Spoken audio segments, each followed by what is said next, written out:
Welcome to another edition of Talk with Confidence. This is where we have inspirational conversations with inspirational people. Today I have an inspirational young lady in studio with us. She's a radio personality, she's a gospel singer, she's also a stylist. I've just learned this, but we'll delve deeper into that in a little bit. Lelo, welcome. Thank you so much for having me. I'm excited to be here. Yeah, it's awesome. How are you? I'm great. Yeah, I'm great. awesome. Let's start with the image consulting because you just brought it up. Yeah. And so what do you do in that sphere? Okay, so I've got a small startup company called Rough Diamond Forte, and interesting name. Well, I don't want to get into how I got the name. We'll get you'll see how it's all linked together. Okay. So yeah, it's called Rough Diamond Forte, and it's an image consulting company. And what I do is I help people with their image because I don't believe in being vain, but unfortunately the first thing that people encounter before they actually speak to you is your image. And so it's got to be presentable and it's got to represent you in a way that is fitting. Okay. So that's what I do. And for me, it's more than just, your image. It's after people encounter the image. Yeah. What do you have to say? What is the content behind that? I love that because it's almost like buying a product, right? If the packaging is beautiful, yeah, but then you get home and you open and it's a disaster. So do you help with both sides of imaging? Because yes, there is the physical, yes, you look beautiful, you look nice, but then the person inside, because like we say, we can look at the packaging. The packaging may be beautiful, but if what's inside doesn't match what's outside, then there is a disconnect. A problem. Do you go further in terms of helping people also be beautiful inside, in essence? Precisely. That's exactly what I want to do, and that's what Rough Diamond Forte is about. More than just your outside image, your facade. It's about your inside image as well. What do you want to achieve? I haven't achieved that much in my life, but I can help you. For example, if you want to break into the TV industry. Yeah. So, okay, you want to break into that. Obviously, there's a certain look that certain companies are going for. But after that, since I'm also in that space, how can I help you better your skill, exactly, and present yourself? After that, what do you have to put on the table? So I really love connecting with people on that level, and it's connected to purpose. And I speak a lot, and I love people, so that really connects everything and wraps it up well together. Yeah, beautiful. In terms of your radio work, how did you get into radio?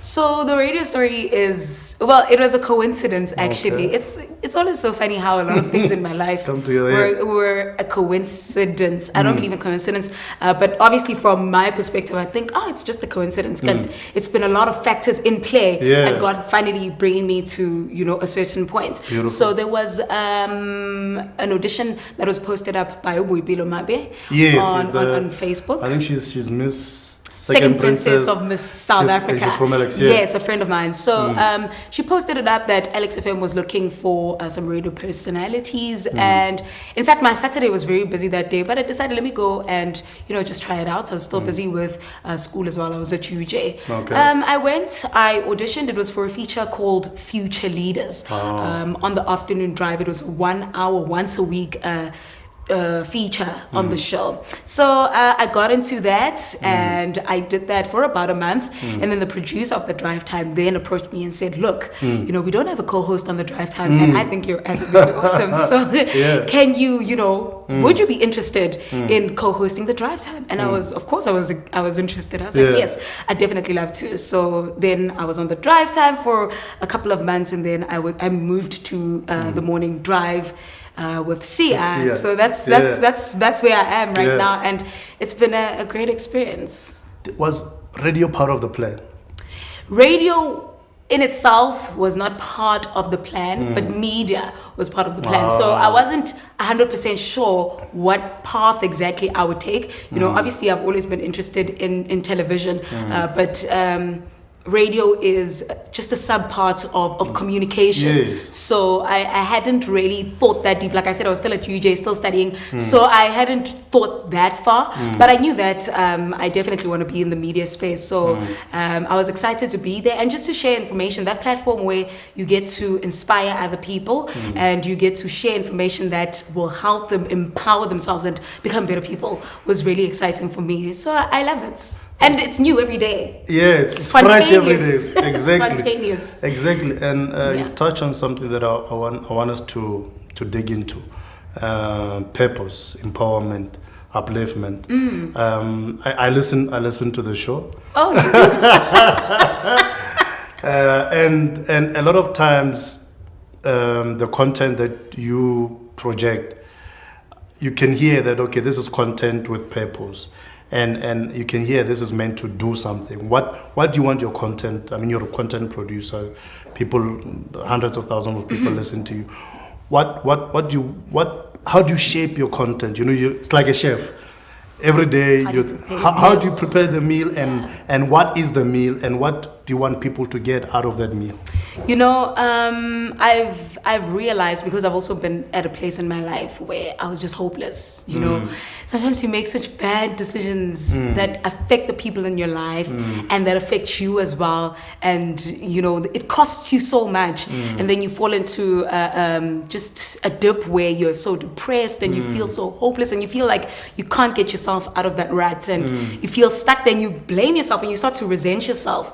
So my message and just what I would like people to resonate with or to grasp from whatever I speak about is there is hope, and that your decisions are important. The decisions that you make now affect your tomorrow. It's like planting seeds. Sia and I always make that analogy of planting seeds. You plant seeds today, but you use the shade many years from now. So you need to be aware of the kind of seeds that you're planting. And sometimes you're planting bad seeds and you're not even aware of that. So I'm trying to make people aware of what kind of seeds are you planting. And just to help them, like I said, regain hope and realize that time goes on, like life really does goes on, and as time goes on, izinto ziyandlula. You don't have to, stay in the past and dwell on the mistakes that you've made. We all make bad mistakes. And a friend of mine once made an example, Yoguti, when you make bad mistakes in life and you lose an investment, for example, you make a bad decision, and you had good intentions,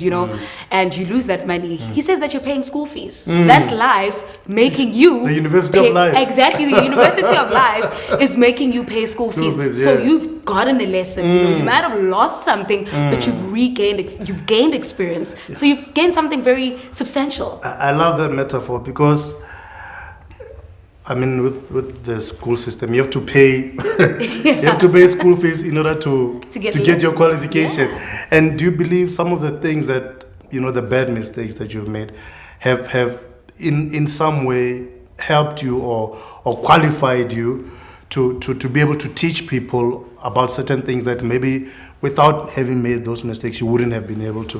100%. It's easy to judge people if you've never been, in their situation. I remember being younger, being very naive, being that kind of person who says, I will never do 1, 2, 3, 4, and it's easy to say that if you've never been there, and then you find yourself in the same place, and then you start to have empathy as well. So it makes you have humility as well, where you're not on your high horse. It grounds you, and if you're a spiritual person like me, it also brings you back and reconciles you with your creator, where you understand and everything that I'm doing is not because of my own strength. It's because really it's God's strength, and I can't take credit for everything that I am, because people will say, I don't believe in God, I can take credit for 1, 2, 3, 4. It's my mind, it's my intellect, it's my ideas, but who gave you that mind? Who gave you that intellect? Who gave you that intuition? You know what I mean? So it's been that, and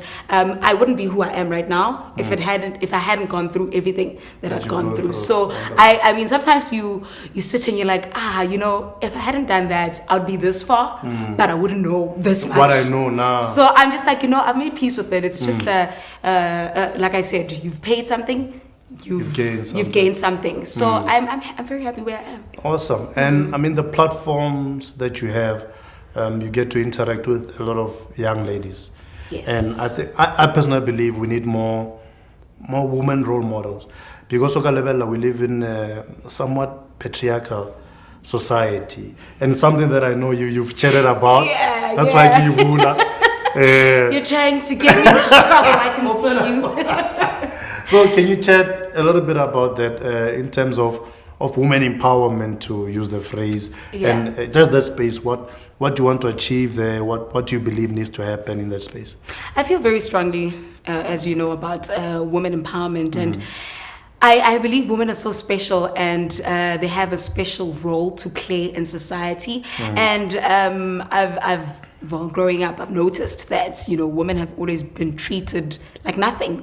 And I don't come from a home like that. Like, my parents are my role models, and my mom, albeit she's a traditional woman, but she's always been very outspoken about her dreams and what she feels and what she'd like to achieve. So also rubbed off on me. And also to grow up with a father figure, really supportive, loving dad who is there 24/7 looking out for you. I wanted to post this on Facebook the other day that, good dads sometimes can produce feminist daughters because they empower you. But okay, not feminist, because I'm not a feminist, but I am pro women empowerment. So I really wish to live in a world where, women, albeit, we can never be equal as human beings, it's very hard to reach a place of equal sonke, but we can share the same rights and we can have the same opportunities, and I don't have to be looked down upon just because I'm a female. I've got great ideas as well as a female. So I really wish we get to a point where women are taken seriously, and it's not just when you see me, you don't see a piece of meat. Also being in business, I've had a lot of encounters where, you've got great ideas, but I be like, okay, I can hear what you're talking about, but can we get to the other part? And you're just like, but I'm not here for that. So I wish people could move away from that and start treating women with respect and the dignity that they really deserve. I love that. I love that. And in terms of your music, you're you're multi-talented. You're juggling many balls. In terms of your music, you're a spiritual person. And the music, the genre that you do is gospel. What got you into that? So I got saved. I'm not ashamed of speaking about my spiritual journey, because if people want to know about me, then they need to know all of me. Exactly. And that's the essence of who you are. Exactly. So I got saved at the age of 8, and I was just crazy about Jesus. I was like, ooh, Jesus. But you get saved and you're little, and you're saved, but you don't come to the knowledge of the truth. So you don't really break down the word, and get to know God better. You're just saved. So we are cool, and you're in church. You grew up in church. You were born in church, and then you just do things as a church goer and as a church child. The rituals. Just the rituals. Exactly. You become just a traditional Christian. But I remember at the end of grade 9, when I was going through some bad depression, because I used to, I have never really shared this story on this kind of platform, but I'll share it now, because in high school, when I started high school, it's a very hard story to tell, because I don't know if other people have had the challenges that this particular challenge that I've had. And I went as far as stealing my parents' money, school fees. Wow. Do you understand that my parents were giving me money every month to go and pay school fees? And your parents don't think so you're there every month, you're taking this envelope, you're not giving it to the finance office, you're taking that money because you're tempted, and there's a certain lifestyle and a certain level that you also want to maintain. You've got peer pressure and all of that. To dress like the other children. Yeah. Well, not dress, because I couldn't buy stuff like that, because my parents would catch me out. Yeah. So it was just hey, criminal. That's who I criminal. Anyway, the Lord has really delivered me from that. So I had just My parents had just found out after 2 years that I was doing that. 2 years, wow. 2 years, guys. Okay, And that was a lot of yeah. money. It was a lot of money. So they had just found out, and you can imagine how disappointed they were mad. And my dad believes in corporal punishment, like with all of his heart. Don't spare the rod. Don't spare the rod. No, you must teach a child. Yeah. So my dad is that kind of person. But during that, when he found out, he didn't smack me. My dad was just like, you're not my daughter anymore. Wow. That broke me because my dad and I are very close. Like I was just so depressed, and I was I felt so much regret. I was like, I shouldn't have done that. Tried to commit suicide. Oh, wow. So funny thing is, I took my mom's contraceptive pills. I didn't know they were contraceptives. And I tried to kill myself. I took all those, drank them. And then I only realized, like, when you're older and you're like, I couldn't have done it. In fact, those pills just played with my chemical balance. Yeah, you're a bit moody that week. Yeah. Exactly. I was probably just more Why is moody. Lelo so moody this week? Yeah. So when I was just trying to recover from that and, just trying to reconcile, I was in bed, just sitting there, feeling really, really just down. And the word of the Lord came to me and said, my grace is sufficient for you. Yeah. I was like, my grace is sufficient for you. I had never read that verse, but it just kept coming back. And then I went, looked it up, and I read it. My grace is sufficient for you, for my strength is made perfect in your weakness. Yeah. And I was like, I gave God a challenge. I was like, Lord, people talk about you. They say you're such a great God. They say you're able to do 1, 2, 3, 4. I'm giving you my life again. I'm reconciling with you. I'm reconnecting with you, and I'm trusting you with my life. And I just want to see what you're going to do. Please help me. I'm so broken. I'm so messed up. But please help me. And from that day going forward, it's my walk with the Lord has been amazing. And that's why I do gospel. Like I said, for me, it's about sharing hope. And gospel allows me to give people what I believe is the real essence of hope. Not hope that is just passing, but hope that is real. Hope that can quench, that thirst that you have on the inside. And you're like, I've got this thirst on the inside. I have this longing for something that I don't know. I want to give you that very thing, which is Jesus. So that's why I love doing gospel music. And I can't see myself doing anything else. Of course, I work with different artists, people in circular music as well, because music is broad. But as a Nombulelo, I represent the kingdom and I sing gospel music because of that precisely. That's beautiful. I understand you also had a show at Remade. Yes, a couple of months ago. Can you talk a little bit about that? How was the experience? How did that come about? Okay, so I had a show at the end of April. It was at Remade, and it was titled Remade because, you walk with God and, because relationships are a journey. There's ups, there's downs, and you realize with I'm actually weak in certain areas. You make mistakes here and there. So I just wanted to share my journey of being remade consistently, and just my relationship with God. So it was at Remade. It was really wonderful. I sang my own music that I write. Also had songs that I sang that were written for me by my friends. So it was a really beautiful night of worship. I had so much fun, and it taught me so much. It taught me people relationships. Working with people is hard. Being the leader or the boss, sometimes you envy it and you're just like, give it to my boss. And then you realize, there's so many different characters that you have to work with. There's so many logistics that you have that you don't even think of when you are there in the background backing. And then you realize this is actually a lot of work. Being a leader takes so much accountability. It just taught me so much, and it was an investment. Every time I do these kind of things, I don't expect a monetary return per se, but I do want to break even so that I can pay my bills, like I have to pay everybody that's there. So my challenge with that particular event was that turnout was bad. So now I'm sitting there. I had a budget, but sometimes you are playing and then it costs your budget. So I'm sitting there with some debts. I'm freaking out. And already Labanting Sebensanabo, are some very difficult characters to work with. So they're not that understanding.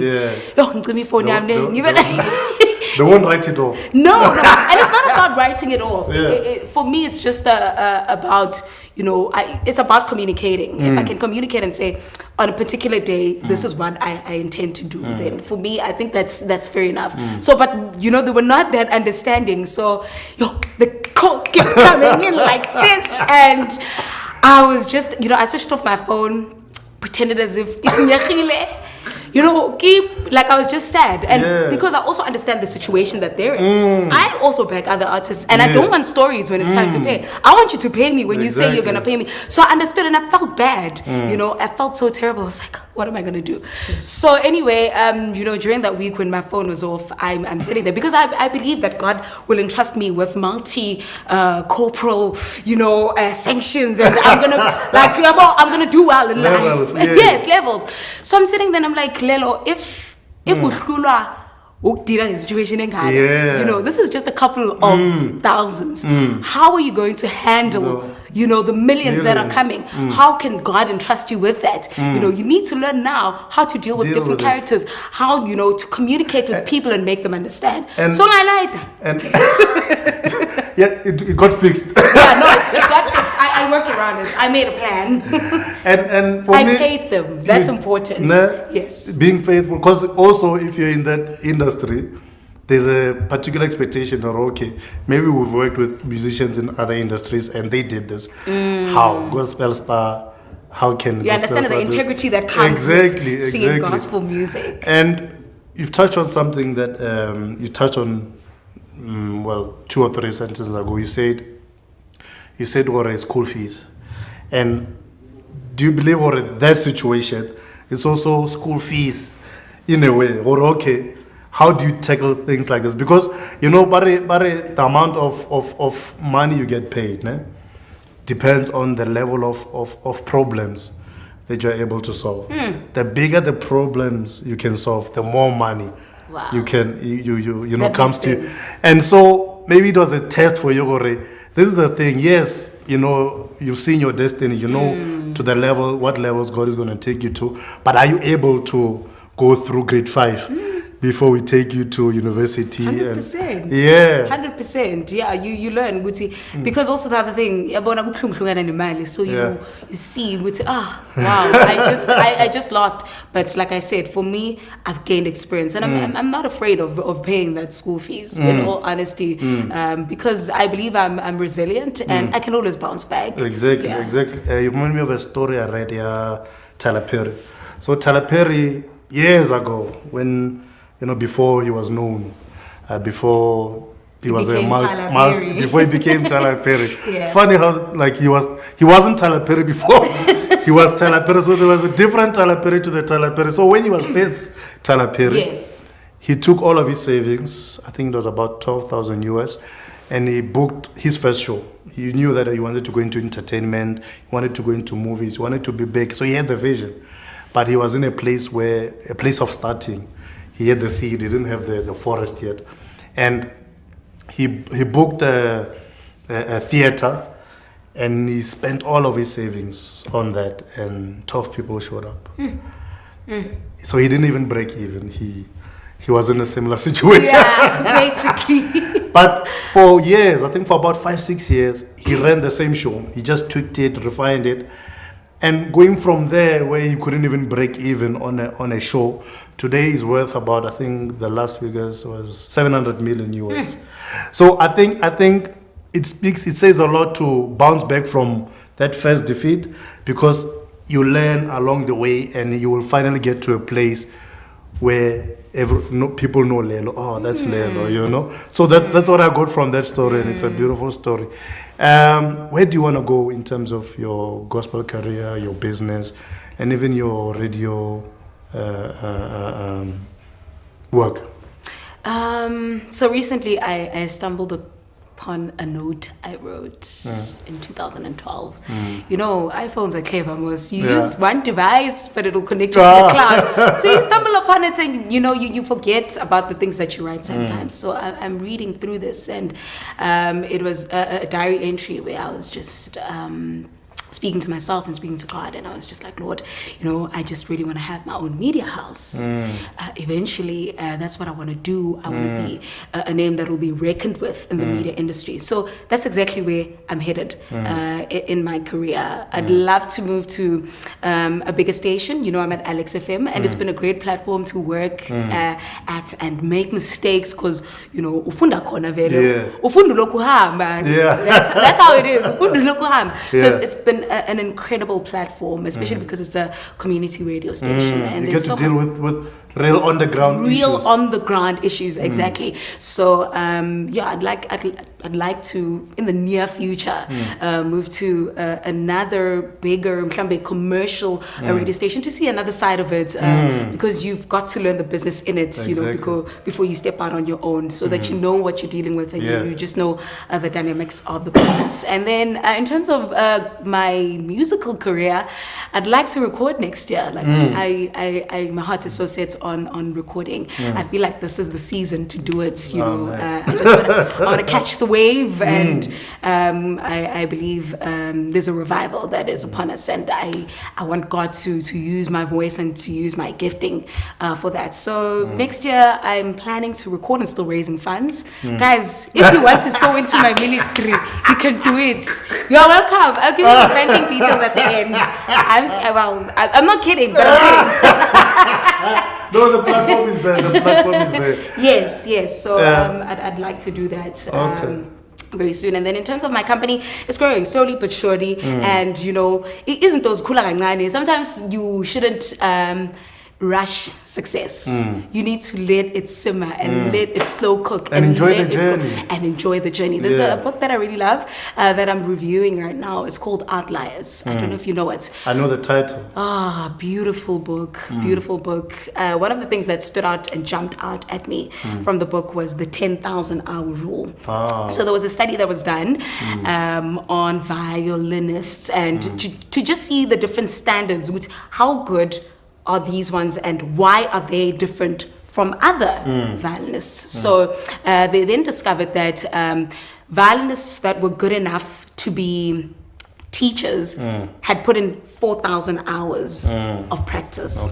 And then those that were exceptionally good had put in 8,000 hours. And those that were the world class, filling out the dome kind of vibes, they had put in more than 10,000. So the benchmark was 10,000 hours. And also another example that they make in the book is Bill Gates. How Bill Gates encountered his first computer at the age of 10, and it changed his life. Those are the years that nobody speaks about when we talk about Bill Gates. How he spent his summers not outside playing with the other kids, there learning how to programming. In the hours. Exactly. He was so enticed and so engrossed in this programming thing. He did it day in, day out, hour after hour after hour. And those are the things we don't know about. We see him and we think, drop out overnight success. No, he's been programming, for most of his childhood. And the fact that he encountered that computer for the first time, it changed his life, and he started to put in the hours. So that book really just inspires me so much. You've got to put in. You've got to put in the time.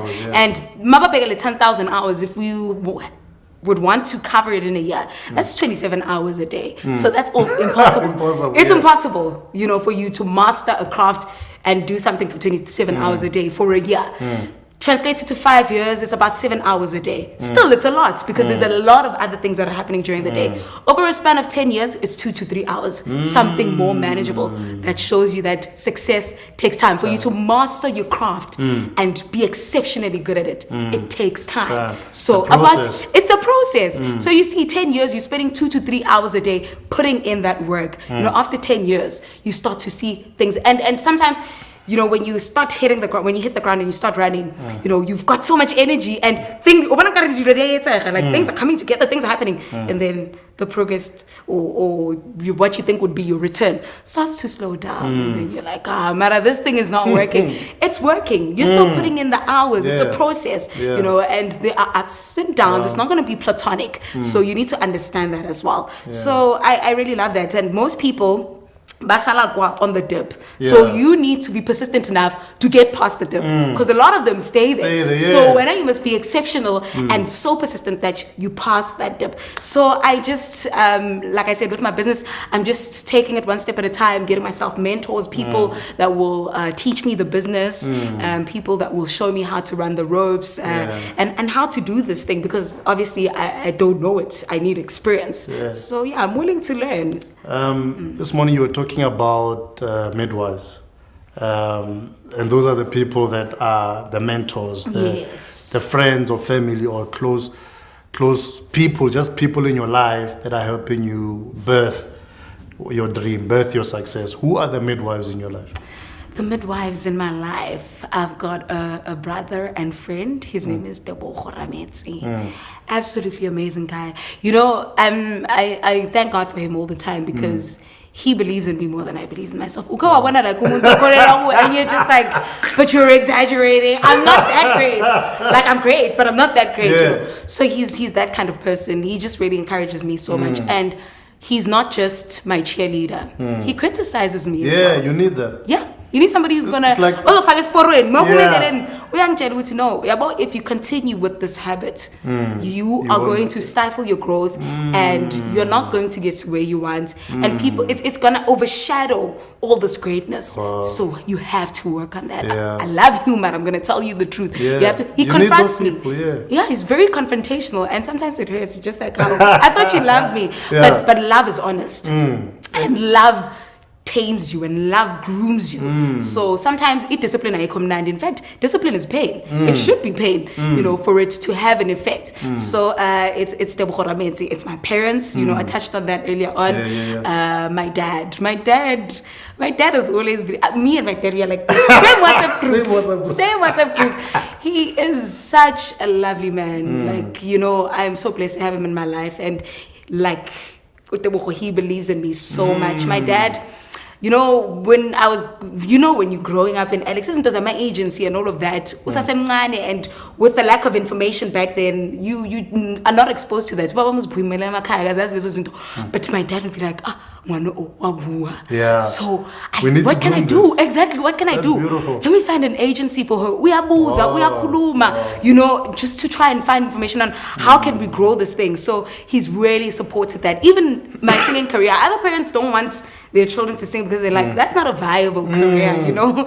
We want you to go to. My dad is a big, he loves education.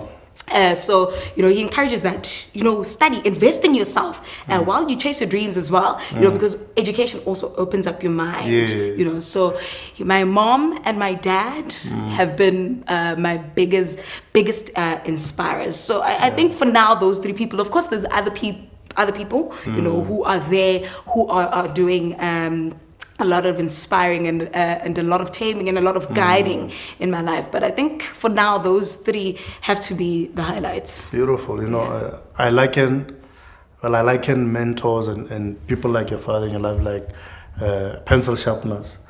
Because it's not easy for the pencil, that process. True. Because you feel like there's stuff that is getting removed, but the stuff that is getting removed, it's making you sharper. Yes. And when you write, it's going to come out crisp, you know. Yeah. Lelo, it's been such a pleasure having you here. Thank you for making it. And all the best with your music career, with your business, and with your TV and radio work. I'm prophesying now. Come on, go deeper, man of God. Go deeper, I'm kidding. But I received those good words. Awesome. Just in terms of where people can get hold of you, etc., can you share maybe your information? Okay, so I am on social media. My name on Facebook is Lelo Tshefu, surname spelled as Tshefu. Same across all social media platforms. So it's Lelo Tshefu on Instagram, Lelo Tshefu on Twitter as well. Yeah, so that's where you can find me, www.nombulelotshefu.com, coming soon. Wonderful, Lelo. Thank you so much again. Thank you for having me. Sharp. Sure. That was inspirational. Thank you guys for tuning in. Do tune in again next time right here on Talk with Confidence, conversations that inspire. Thank you so much.